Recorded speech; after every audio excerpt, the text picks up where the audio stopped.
বন্ধুরা আমরা এখন চেন্নাই চলে আসছি। চেন্নাই দেখতে পাচ্ছ, আমরা সাথে সাথে ঘুরতেছি। আর দেখো look at the view, views, অনেক ভিউজ। দেখো তো কি সুন্দর দৃশ্যটা দেখতে, অ্যামেজিং ভিউ।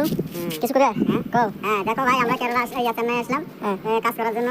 তারপরে দেখো নিজে তো ঘর বাড়ি নাই, কিছু নাই। এখন পরের যে ছাদের উপরে উঠে মনটাকে সান্ত্বনা দিলাম, কি ভালো লাগলো। দেখো ভাই চারিদিকে বিল্ডিং বাই বিল্ডিং, আমরা তো নিজে করে বানাইতে পারলাম না। এখন পরের গুলা দেখে মনটা শান্তি পেলাম এবং বিল্ডিং এ উঠতে পারলাম। এগুলো শুনে জানি না। আর কিছু করে দেখতে পাচ্ছ বন্ধুরা, আমাদের এক মামার মনের কথা বলতেছে, তোমরা শোনো।